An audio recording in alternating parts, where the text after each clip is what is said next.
Hello my dear students, welcome back. Myself teacher Parul. In this video, we are going to see Science chapter 10, that is Light, Reflection and Refraction part 2.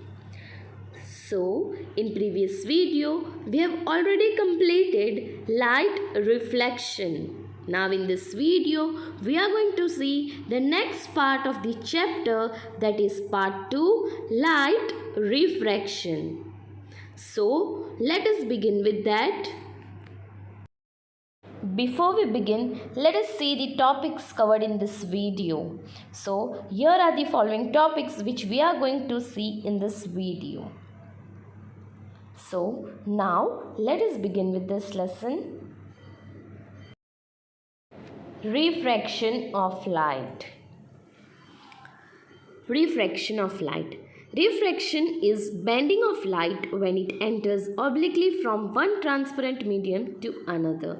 Okay, refraction means when a ray of light travels from the one transparent medium to another transparent medium, it bends at the surface separating the two medium.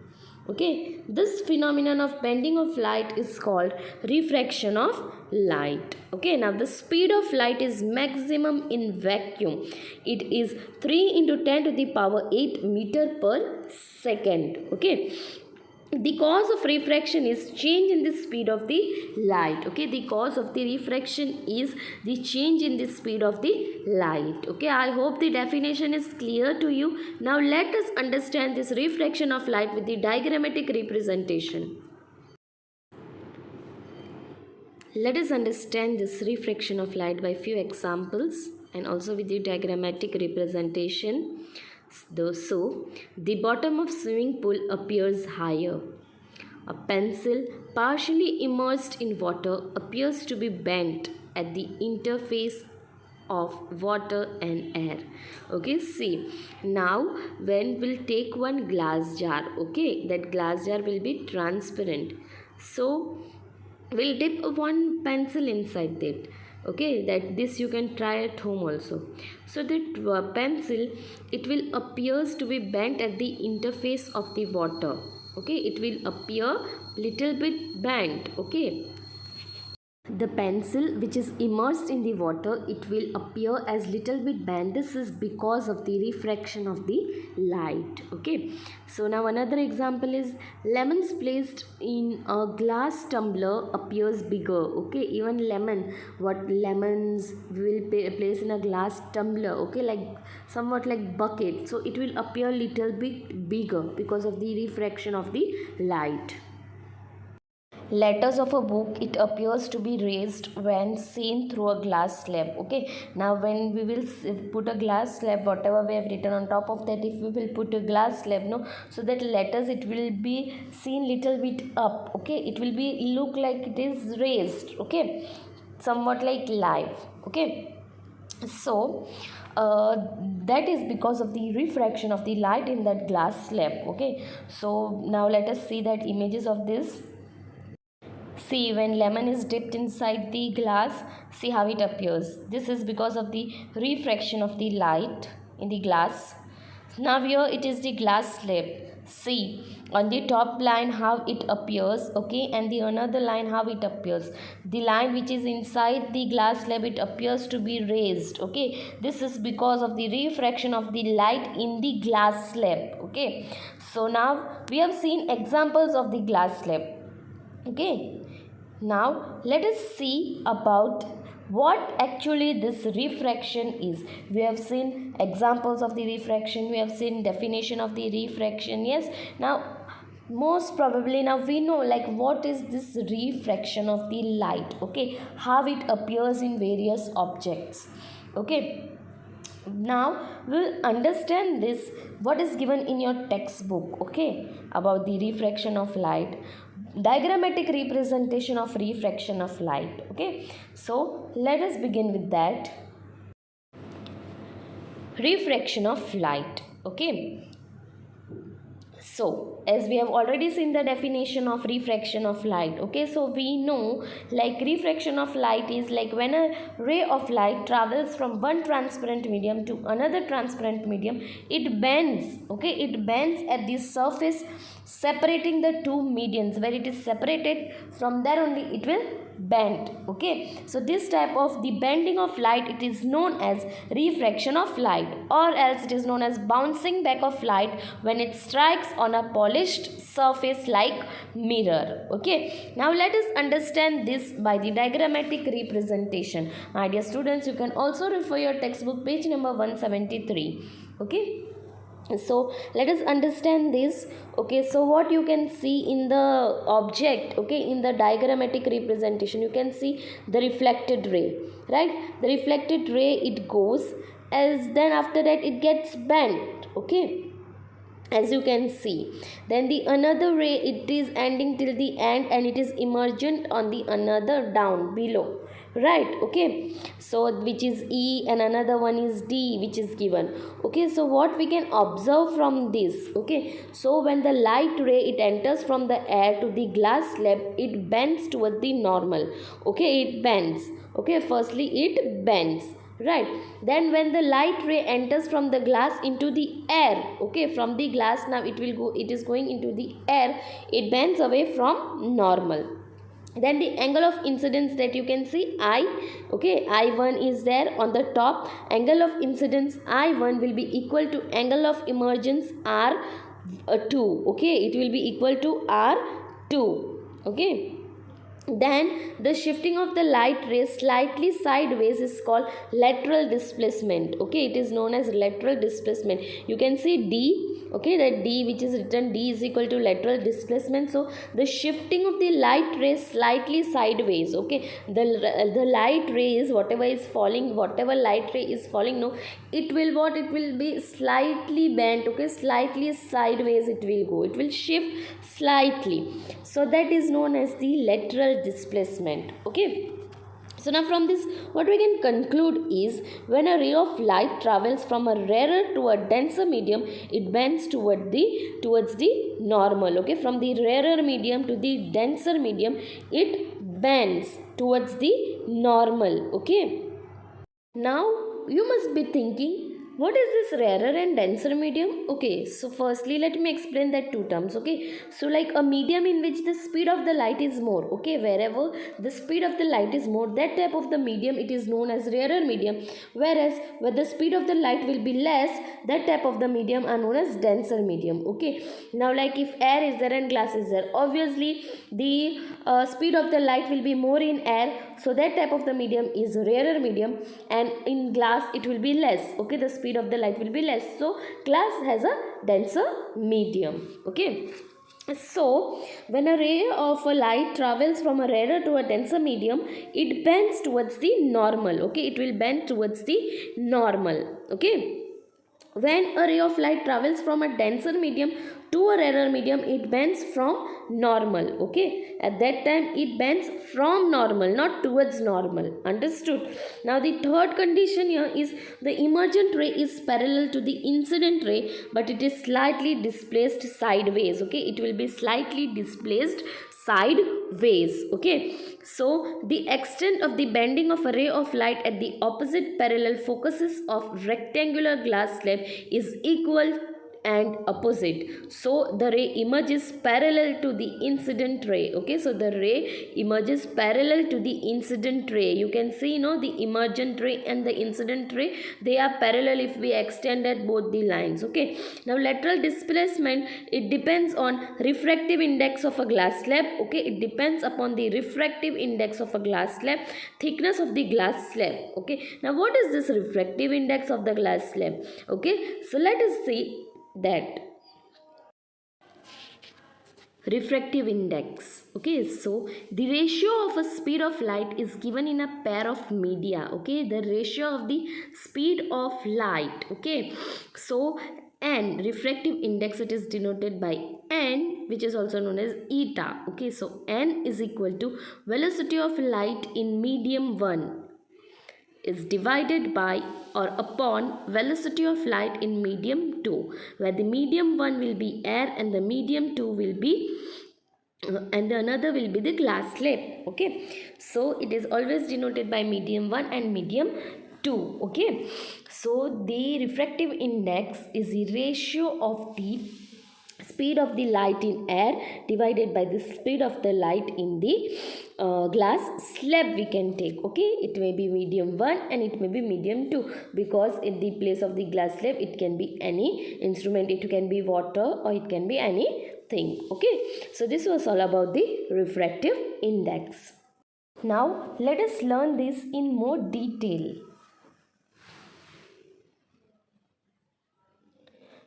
Laws of refraction.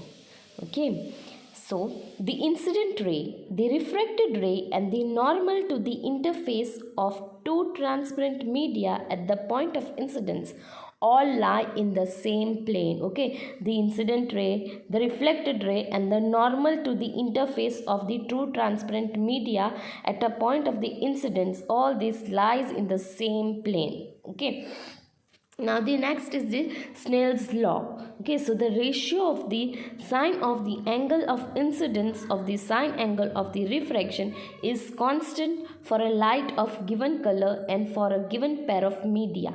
Okay, it will be constant, it remains same. Okay, so sine r divided by sine I divided by the sine r, okay, is equal to constant. It remains the constant, where if I is the angle of incidence and the r is the angle of refraction, then it is equal to constant. Okay, this constant value is called the refractive index of the second medium with respect to the first. Okay, with respect to the first. So now let us study about the refractive index in detail.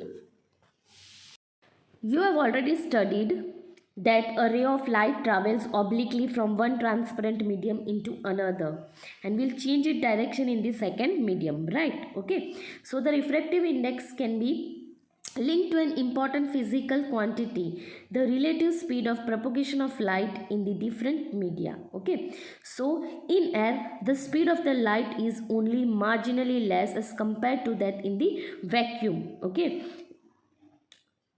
it reduces considerably in glass or water.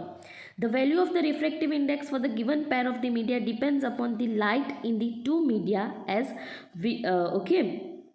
Now let us consider now for this two equation. Okay, two equations are given, as you can see it is displayed in the screen. Okay, so consider a ray of light traveling from medium 1 into medium 2. Okay, consider a ray of light which is traveling from medium 1 into medium 2. Okay, let v1 be the speed of the light in medium 1 and v2 be the speed of light in the medium 2. The refractive index of medium 2 with respect to medium 1 is given by the ratio of the speed of light in the medium 1 and the speed of light in medium 2. Okay, this is usually represented by the symbol N21, which is also known as eta 21, not 21, eta 21. Okay, that is, it can be expressed in the form of the equation, that is N21, which is equal to speed of the light in medium 1, that is v1, divided by speed of the light in medium 2, that is v2. Okay, and 21, which is equal to v1, where v1 is the speed of the light in medium 1 and v2 is the speed of the light in the medium 2. Okay, this was all about the first point. You have to remember that. Okay, now the next one. By the same argument we can tell the refractive index of the medium 1 with respect to medium 2 is represented as N12. Okay, eta 12. It is given by N12, which is equal to v2 by v1. Okay, v2 by v1, which is where v2 is speed of the light in medium 2 divided by v1, which is speed of light in medium 1. Okay, so I hope these two equations are clear to you.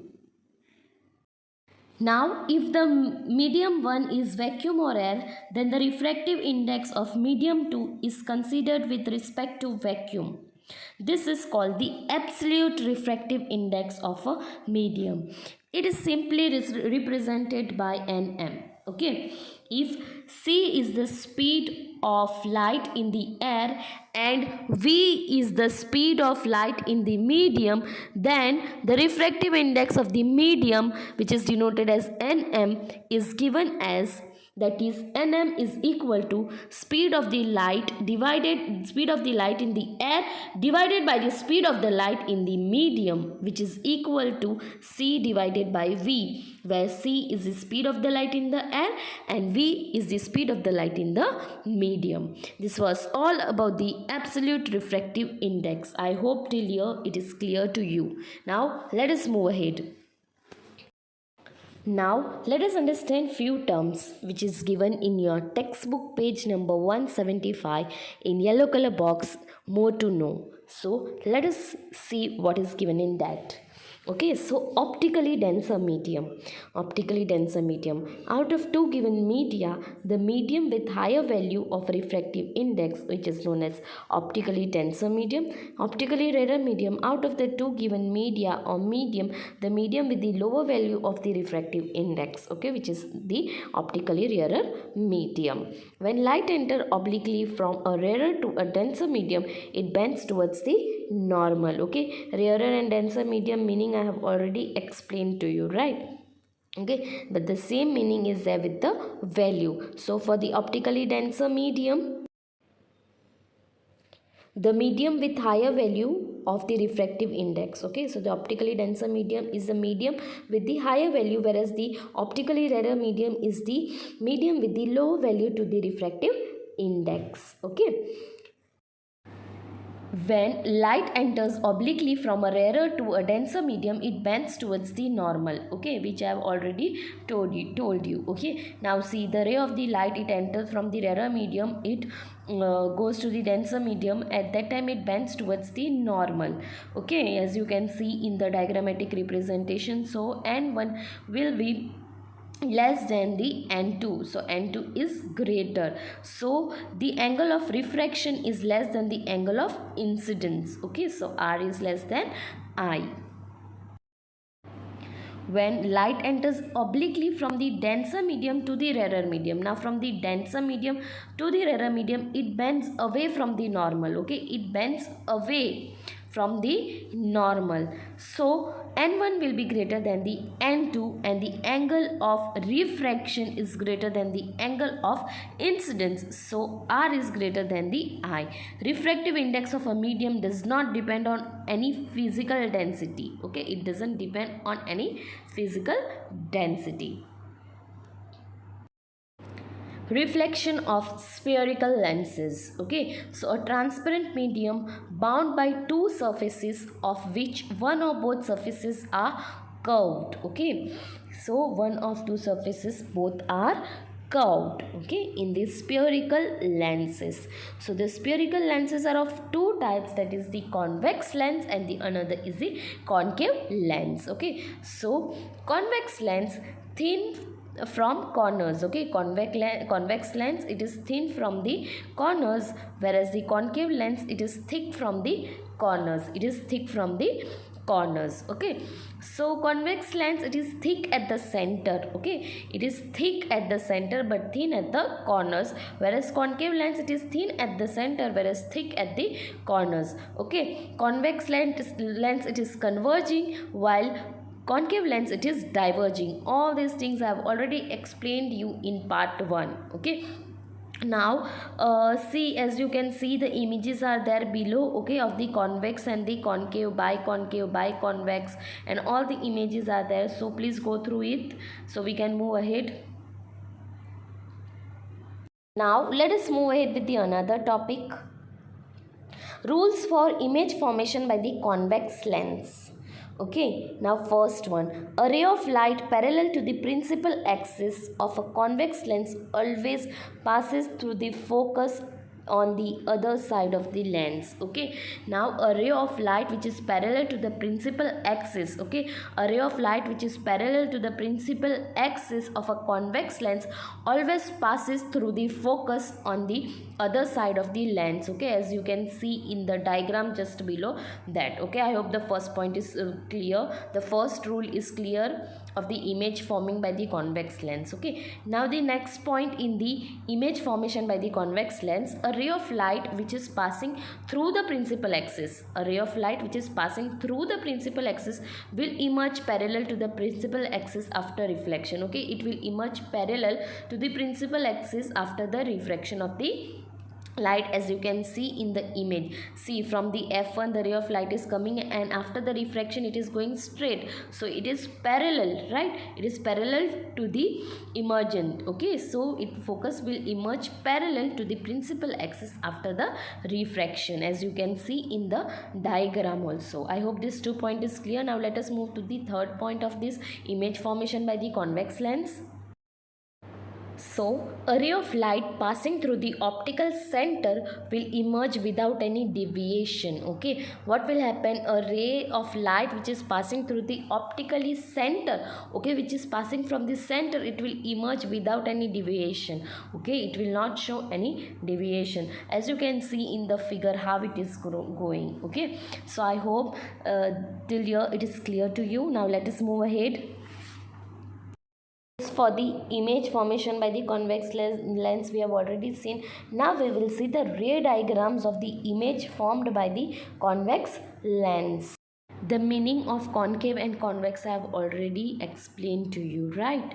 Okay, so now we will see the ray diagram of image formed by the convex lens. Okay, so when object is at infinity, image position will be at f2. The nature of the image, it will be real and it will be inverted. The size, it will be point size, and highly diminished means it will be very small. Now let us understand this first point with the diagrammatic representation. See, when it is at infinity, it focuses at focus at f2. Okay, and the image, nature of the image, it will be real and inverted, and the size of the image will be highly diminished, point size. Okay, it will be too small. Now when the object is beyond to f1, okay, it is if the object is beyond, if the object is kept beyond to f1, as you can see in the image, okay, the image position will be between f2 and 2f2. Okay, between f2 and 2f2, as you can see the ray is there, b and a is there. Okay, there. Okay, b dash, a dash is there. Okay, so the nature of the image, it will be real and inverted, and the size will be diminished, as you can see in the diagram. Okay, see the diagrammatic representation of that. I hope this second point is also clear to you. Let us move ahead. Now the third one, when the object is at 2f1, okay, the object is kept at 2f1, the image position will be at 2f2. The image position will be at 2f2. Okay, as you can see, the nature of the image, it will be real and inverted. Okay, and the size will remain the same. Okay, and the size will remain the same. Now the fourth point, when object is between f1 and 2f1, when the object is between f1 and 2f1, the image position will be beyond 2f2, as you can see in the diagram. The image position will be beyond 2f2, and the nature of the image will be real and inverted, and the size will be enlarged. Okay, as you can see in a dash and b dash, the size will be enlarged. Okay. Now see, when object is at f1, fifth one, okay, when the object is at f1, the image position will be infinity. Okay, it goes endlessly at infinity. Okay, nature of the image will be real and inverted, and the size will be highly enlarged. Okay, the size will be highly enlarged. It goes infinity. Okay, it goes infinitely. So the image position will be at infinity. Image formed, nature of the image will be real and inverted, and the size will be highly enlarged.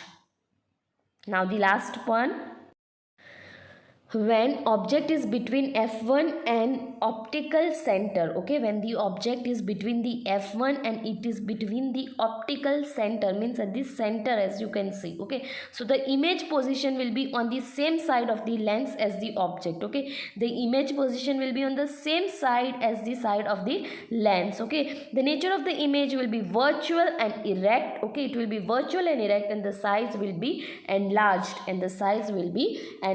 I hope till here it is clear to you, and if you have any doubt, you can call me to clear your doubts. Okay.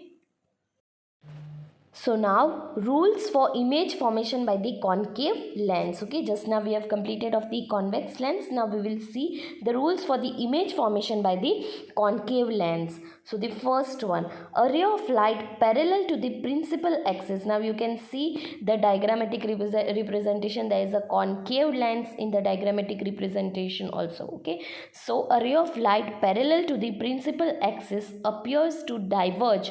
Okay, diverge means it is going far away from each other, as I have already explained to you in part 1 what is converging, what is diverging. Okay, converging means to come together and diverge means to separate. Okay, so a ray of light parallel to the principal axis appear to diverge from the principal focus located on the same side of the lens. Okay, from the principal focus which is located on the same side of the lens, as you can see from the on the top of the f1, the right ray is going and it is diverging. Okay, so I hope this point is clear to you. The next one, a ray of light appearing to meet at the principal focus of a concave lens will emerge parallel to the principal axis. Okay, see now, as you can see, a ray of light which is appearing to meet at the principal focus of a concave lens will emerge parallel to the principal axis. Okay, it will emerge parallel, as you can see in the diagram, to the principal axis. Okay, I hope it is clear. Now let us move ahead. A ray of light passing through the optical center of a lens will emerge without any deviation. Okay, now see, here also the same condition. If the ray of light which is passing through the optical center of the lens, it will emerge without any deviation. Okay, the condition same here as the convex lens. Okay, so this situation, when it passes from the optical center, the lens will emerge without any deviation. It is same as the both the condition in both the lenses, in both the spherical lenses, that is concave and convex, the situation will be same. It will emerge without any deviation. Now let us see ray diagrams of images formed by a concave lens. Okay, so the first condition is when object is placed at infinity. Okay, when the object is placed at infinity, image position will be at f1, nature of the image will be virtual and erect, and the size will be point sized, or it will be highly diminished, means very small. Okay, so when the object will be at infinity, the image position will be at f1, and the image will be virtual and erect, and the size will be highly diminished, very small, point sized. The next point is when object is placed between the infinity and the optical center. Okay, when the object is between the infinity and the optical center, okay, in the between. So what will be the image position? So the image position will be between the F and O, as you can see in the diagram. Okay, the nature of the image will be virtual and erect. Okay, and the size will be diminished. So only two conditions are there for this concave lens. Okay, now let us move ahead with the next topic. Convention for spherical lenses. Okay, sign convention for the spherical lenses, that is sign convention for the concave lens and the convex lens. Sign conventions are similar to the one used for spherical mirrors, except that measurements are taken from the optical center of the lens. Okay, sign conventions, they are similar to the one used for the spherical mirrors, but the measurement taken are from the optical center of the lens. Okay, so the measurement is taken from the optical center of the lens. Okay, from the center.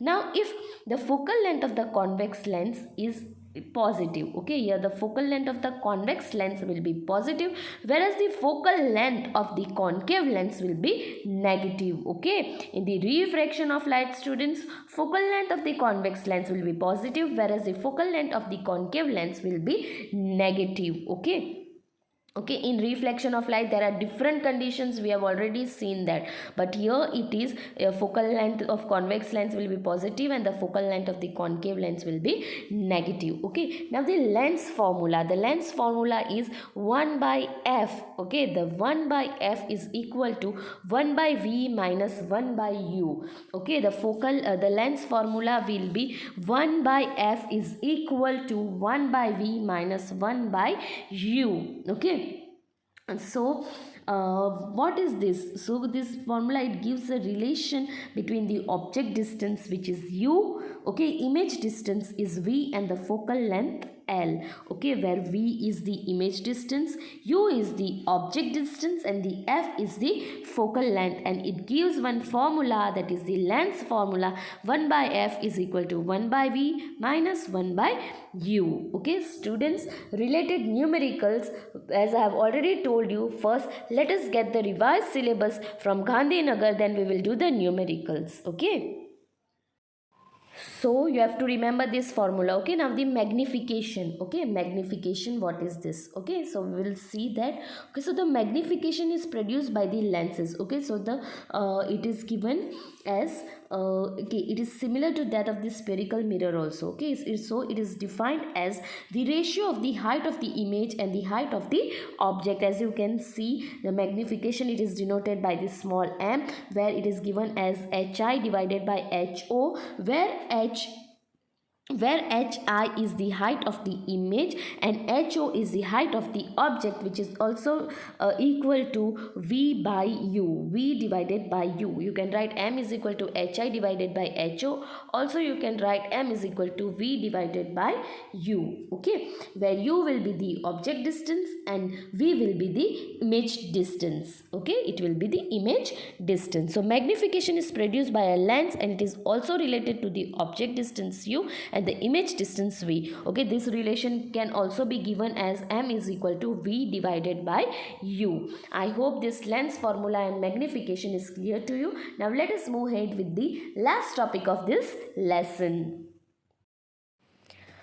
Power of a lens. Okay, so power of lens, it is defined as the reciprocal of the focal length in meter. Okay, it is defined as the reciprocal of the focal length in meter, that is power p is equal to 1 divided by f, where f is the focal length and p is the power of the lens. Okay, so degree of the convergence or divergence of light of ray is expressed in the term of the power. Okay, so the degree of the convergence, or if it is divergent of light, it is expressed in the term of the power. So power p is equal to 1 by v minus 1 by u is equal to 1 by f. The SI unit of the power is diopter, which is equal to d. Okay, 1d is equal to 10 meter second meter inverse. Okay, 1 diopter 1d is equal to 1 meter inverse. Okay, so 1 diopter of is the power of the lens whose focal length is 1 meter inverse. Okay, so power of convex lens is positive, power of concave lens is negative. Okay, power is equal to 1 divided by focal length or thickness. Okay, power, which I have already told you, power p is equal to 1 divided by focal length or the thickness. Power of a lens of combination. Okay, if the power of the lens is in combination, then it will be given as p1 plus p2 plus p3 and so on. Okay, it might be p1 plus p2 plus p3 plus p4 plus p5 and so on. It depends upon the algebraic sum of the individual power which is given. Okay, so I hope this lesson is clear to you. Okay, numericals part we will not do now. Let us see the revised syllabus, and if the numerical part is included in that, then we will go with that numerical parts. Okay, if it is not included, if it is omitted, then well and good. If it is there, then we will surely do that, all the numericals. Okay. So my dear students, I hope this lesson is clear to you. I will be back with another new video, new lesson. Till then, my dear students, stay safe, stay healthy, keep studying. See you all soon. Bye-bye.